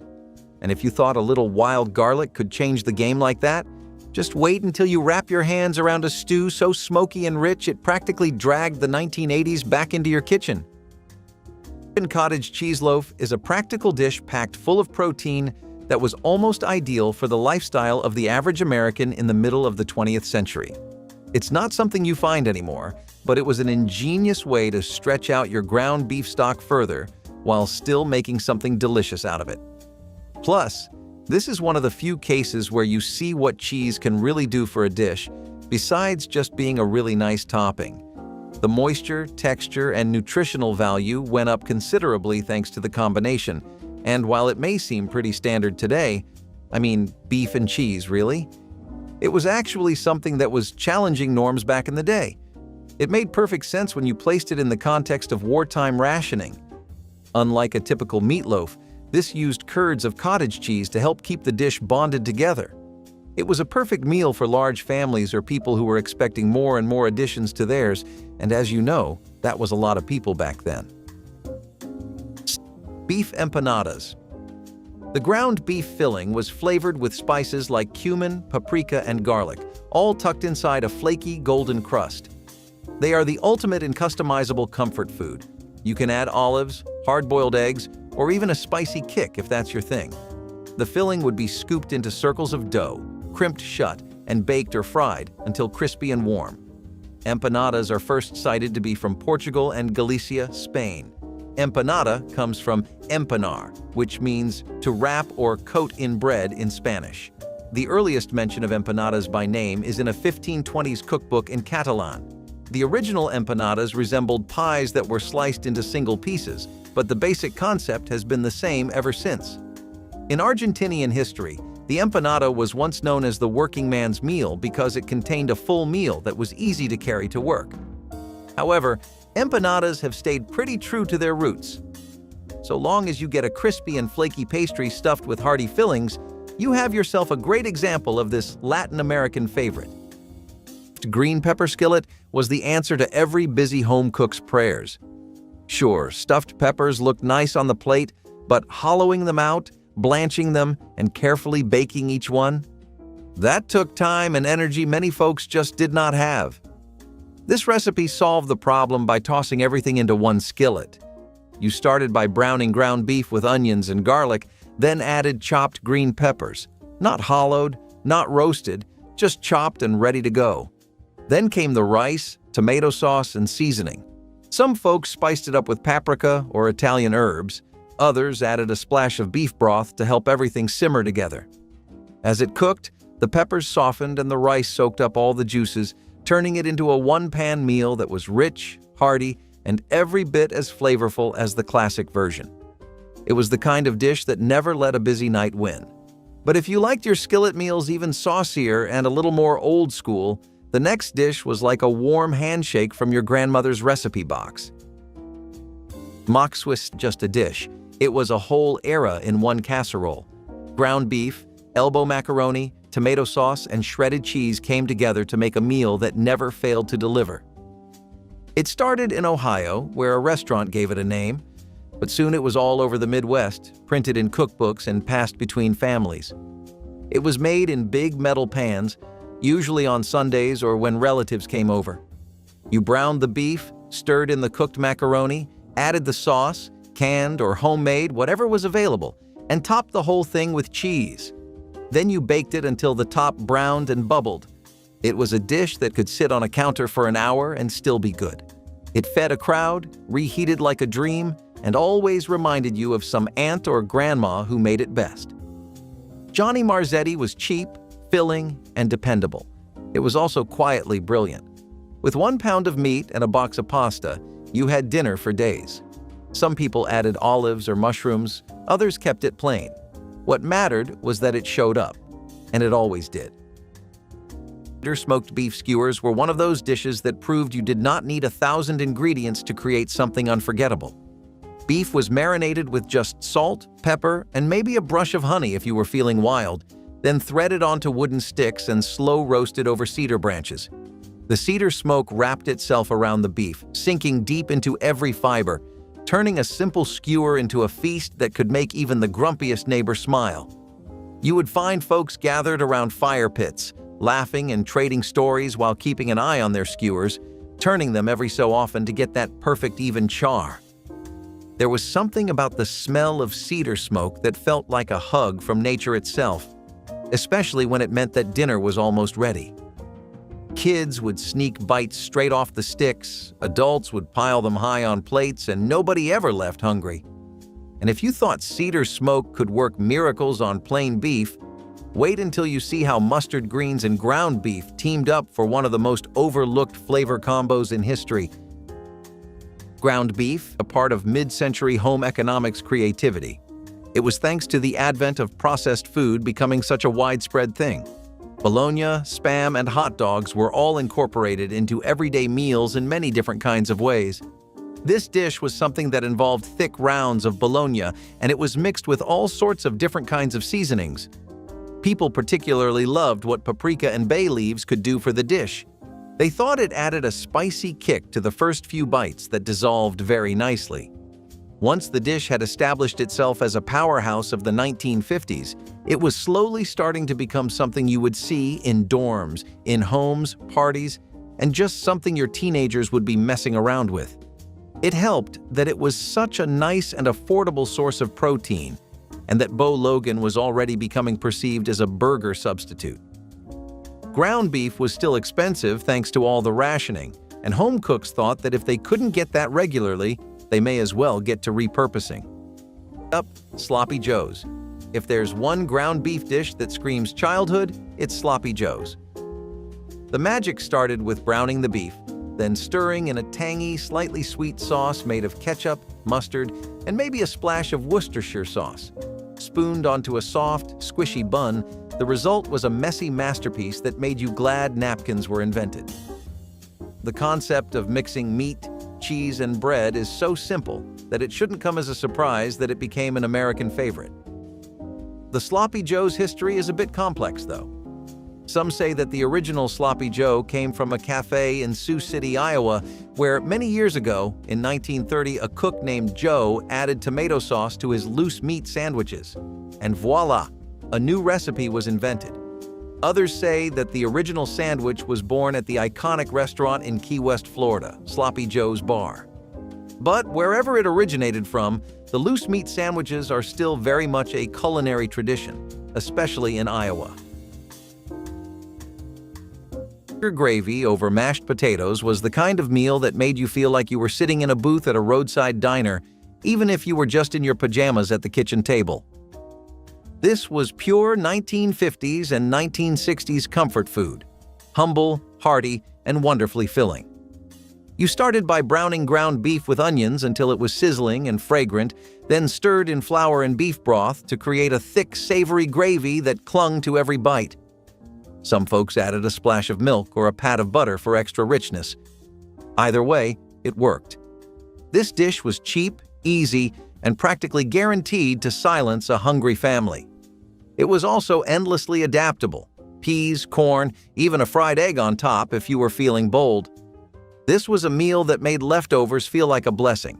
And just when you think ground beef could not get more cozy, the next recipe brings in a ring of flaky biscuits and a dose of party-time charm straight from your grandmother's cookbook shelf. Beef and biff. The macaroni beef ring was more than just a recipe, it was a showpiece. You took cooked elbow macaroni and ground beef, mixed it with eggs and tomato sauce, and pressed the whole thing into a ring mold. After it baked and set, you flipped it onto a serving plate, and there it stood, a golden brown pasta wreath. But the real drama came next. The center of the ring was filled with creamed peas, buttered corn, or even leftover stew if that is what you had. It was the kind of dinner that turned heads at church potlucks or family dinners. Kids would laugh, adults would smile politely, and everyone would eat it anyway because it was surprisingly good. The pasta held together just enough to slice, and the beef gave it weight and flavor. Sometimes there was cheese mixed in, sometimes it was just seasoned with onion powder and salt. Either way, it was a clever use of pantry staples and leftover meat. Ground beef stew with hickory smoked potatoes was the flavor of comfort when comfort was in short supply.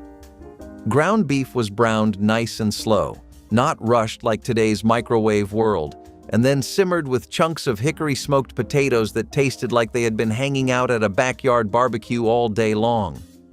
The potatoes picked up every bit of beefy, smoky goodness until they practically melted into the stew, making every spoonful thicker, richer, and somehow even more comforting than the last.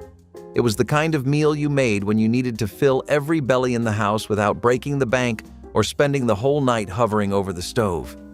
And if you thought a simple stew could take you right back to the kitchen tables of the 1980s, just wait until you hear about the chili that turned strips of old-school beef jerky into a reservation-style legend with a brand-new twist. Cornflake-coated meatballs were a really good example of mid-century breading techniques.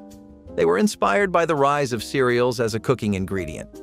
People hadn't really imagined the potential of cereal as a coating, yet only as a breakfast. That kind of wacky experimentation is something that took place more so in the 60s and 50s. It was also thanks to cereal companies trying to market their products that way. They thought that they would simply get more bang for their buck if they marketed their products as something that you could have for breakfast and lunch instead of just one or the other. And I think they were right. These cornflake-coated meatballs ended up becoming national sensations. Food trends did shift just a decade or two later, but they were still very, very popular retro recipes that made for perfect party food. They could be baked or fried either, so you could switch it up with each serving, or you could just do a half-and-half platter. Also, depending on what kind of flavors you were working with in the cereal, you could actually just make some pretty interesting combinations and variations. Casserole had a name that made you curious and a flavor that made you stay. No one really knows where the name came from. Some say it is because it used whatever ingredients survived in the pantry. Others say it is just what happened to your kitchen when you made it. But if you were growing up in the 1960s or 1970s, you probably saw this show up on your plate more than once. Ground beef was the anchor, and from there, things got creative. Potatoes, sliced thin or cubed chunky, laid the foundation. Rice, usually the minute kind, came in next. Then canned tomatoes, the workhorse of every budget-friendly meal, tied it all together in a bubbling, slightly tangy mix that somehow always hit the spot. And if you think that is resourceful, wait until you see what happened when people tried to make steak rolls without the steak. Old-fashioned beef hash. Old-fashioned beef hash was Grandma's joker card when she had leftovers, and boy, did she know how to make it shine. Leftover ground beef? No problem. Toss it in a skillet with some diced potatoes, onions, and whatever veggies were lying around, and you have a dish that was more than the sum of its parts. It was crispy, savory, and so satisfying that it became a go-to breakfast, lunch, or dinner. The best part of hash? Those crispy bits. Grandma would cook the potatoes and beef until they formed a perfect golden brown crust on the bottom of the skillet. With a dash of Worcestershire sauce, maybe a sprinkle of fresh herbs, and sometimes a fried egg on top, beef hash turned simple ingredients into something you couldn't wait to dig into. And here are some facts for you. Beef hash has roots going back to colonial America, where thrifty cooks used it to make the most of their leftovers. In fact, the word hash comes from the French hacher, meaning to chop. It's important to know your facts, and I am full of them today, so you're welcome. Stuffed zucchini. Budget-baked spaghetti with ground beef and ketchup was not trying to fool anyone. It just wanted to get the job done. Instead of a long-simmered marinara or fancy herbs, this casserole used ketchup as the main sauce. You would brown your ground beef with onions, cook some spaghetti, and mix it all together with a generous squirt, or several, of ketchup. Some families added a splash of milk or canned soup to stretch the mix and make it creamy. Then it went into the oven with a handful of processed cheese or shredded cheddar sprinkled on top. The end result? Tangy, gooey, and undeniably comforting. It might not have won any awards, but it definitely cleared plates. It was especially popular in homes where kids were picky eaters and ketchup was already the king of the dinner table. You could make a big tray for almost nothing and still have enough left for lunch. For many families, this was the real weeknight special. It had the flavor of a fast food burger and the filling power of pasta. Cheap, cheerful, and reliable. Sometimes that is all dinner needs to be. Cornmeal-dusted beef patties were the ultimate school lunch heroes back when cafeterias cooked meals from scratch and second helpings were won by speed and charm. Ground beef patties were seasoned simply. A little salt, a little pepper, maybe some onion powder if the lunch ladies were feeling generous, then dredged in cornmeal and fried until the outside got crispy and golden. It gave each patty a hearty crust that kept the juices locked inside, and biting into one was like getting a hug you could taste. Every kid had their own method of attack. Some piled everything into one glorious, messy stack. Others took slow, careful bites to make the moment last. And even though you knew there were better meals out there somewhere, none of them ever tasted quite like home the way these did. If you think that sounds like a trip back to better days, just wait until you hear about a skillet dish from the Great Lakes that blended beef, wild rice, and a little kitchen magic into pure home-style glory. Gelatin molds were an example of just how obsessed the 50s and 60s could be with gelatin-based dishes. Remember the way I talked about how aspics were really just the culmination of people's preference for gelatin dishes? This was one of the best recipes that came out of all that. It was considered elegant and practical, two things you rarely find in one recipe. The concept of meat in gelatin actually goes back to the medieval times, though. Meat jellies and aspics were used as a popular way of food preservation instead of refrigeration, which, well, was a few centuries of. In the 50s and 60s, while refrigeration was still becoming a national convenience, people started to experiment with beef gelatin. They were influenced by how popular Knox and Jell-O were becoming, and it made people want to try out other different things and see what they could do with their food too. Now, they were mostly an outdated preference by the time of the 80s and 70s because people just got over the hype. But while they were there, they were a pretty phenomenal way to have meat. It was an experience that really broadened people's horizons to what a savory dish could be. Meat stuffed. Sloppy Joe pie was what happened when someone decided that sloppy joes deserved a throne. You started with the classic filling, ground beef, tomato sauce or ketchup, a hint of mustard or Worcestershire if you were feeling adventurous, all simmered until it thickened into that perfect sweet, savory sloppy joe consistency. But instead of sandwiching it in a soft bun, you would pour it into a casserole dish and crown it with a golden biscuit crust. Sometimes it was homemade dough, sometimes it was straight from a can, but it always rose into a fluffy, buttery topping that made the whole dish feel complete. Some versions used cornbread instead, which gave it a southern twist with just the right amount of sweetness. And even though it was born in a time when ground beef ruled the dinner table, Sloppy Joe pie had enough personality to still turn heads today. But if you thought ground beef had done it all, just wait until you meet the recipe that turned soda pop into secret sauce. Coca-Cola. Picnic meatloaf squares were a summer favorite long before pasta salad or grilled hot dogs took over the spotlight. You would make a basic meatloaf, ground beef, breadcrumbs, eggs, and seasoning. Then chill it overnight, slice it into neat rectangles, and wrap them in wax paper like little parcels. They were meant to be eaten cold, straight from the cooler, with no heating, no mess, and no complaints. These squares were usually seasoned with dry onion soup mix, a heavy squirt of ketchup, and maybe a dash of Worcestershire sauce if someone was feeling bold. There was something kind of dignified about pulling one out during a picnic and eating it on a paper plate next to potato chips and lemonade. It was meatloaf without ceremony. They were practical, portable, and surprisingly tasty even without being warm. Some families packed them with pickles or thin slices of cheese on the side. Others just ate them plain, savoring the mix of meat, spice, and nostalgia. You could find recipes for these in community cookbooks with titles like Outdoor Favorites or Cold Table Classics. Crispy fried beef and root vegetable pockets were not just dinner, they were survival disguised as a treat. Picture dough rolled thin, packed full of seasoned ground beef, diced carrots, sweet potatoes, and turnips, then folded tight and fried until golden and flaky. It was like the first generation of the hand pies everyone brags about today, only made from scratch, with love and whatever you had left in the root cellar. These little pockets were the ultimate grab-and-go meal before drive-thrus were even a thing. They stayed warm wrapped in cloth, perfect for long days in the fields or a chilly walk to the town market. Every bite was crispy outside, juicy and tender inside, with the sweet earthiness of the root veggies soaking up all the beefy flavor.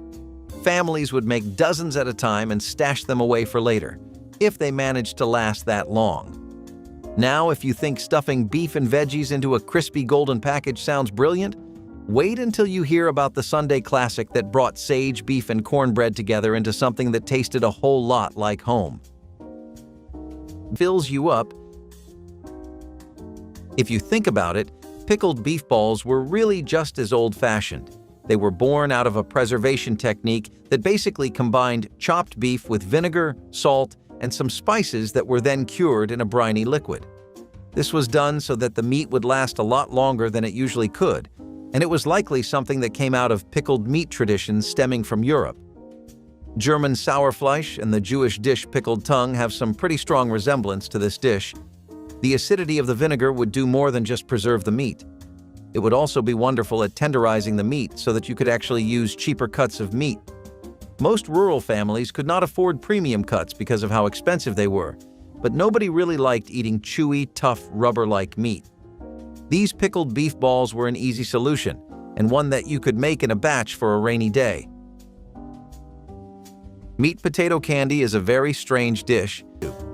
I can imagine you staring at the screen in confusion, like what even is that? Well, it's ground beef, veggies, and a rich broth all simmered together to create the ultimate cold weather comfort food.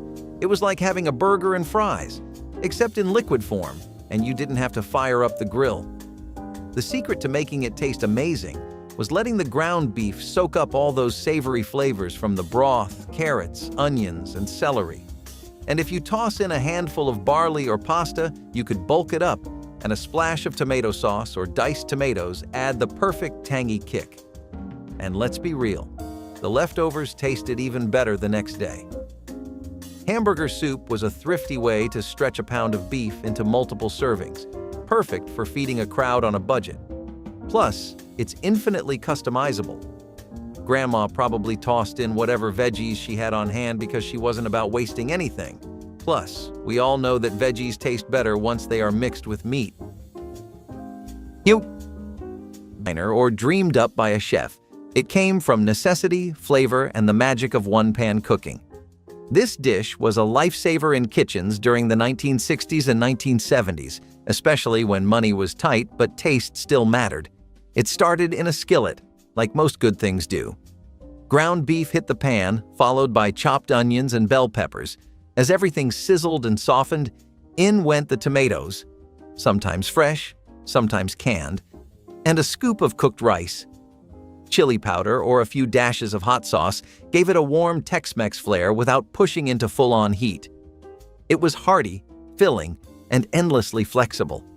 Some families added corn or black beans. No wonder it stayed in rotation for decades. But if Texas hash was the rebellious teen of ground beef meals, the next dish was pure whimsy, because what could possibly go wrong with meat and mashed potatoes shaped like a bird's nest? Potato nest savory ground beef jello mold sounds like a joke now, but back then, it was an actual dish you could find in cookbooks across the country.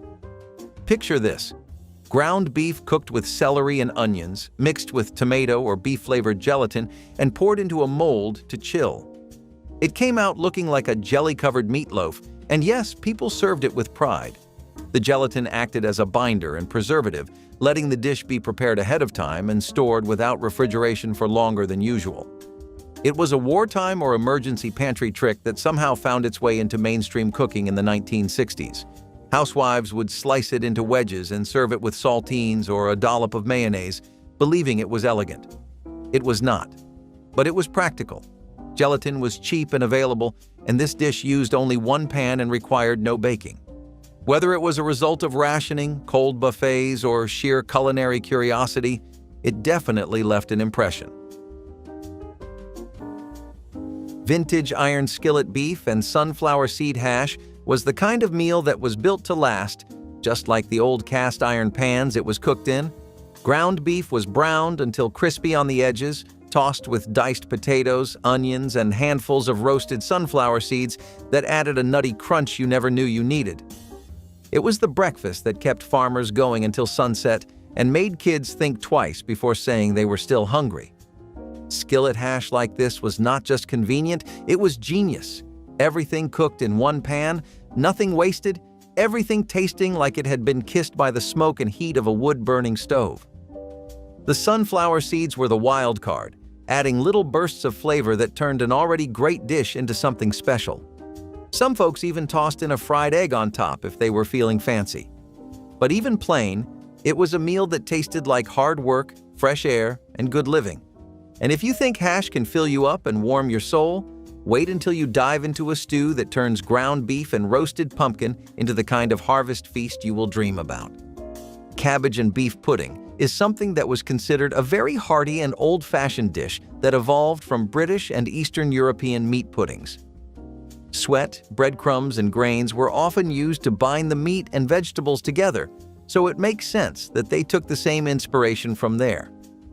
Now, the end result was usually a steamed or baked dish, but this was a pudding that became a working-class staple.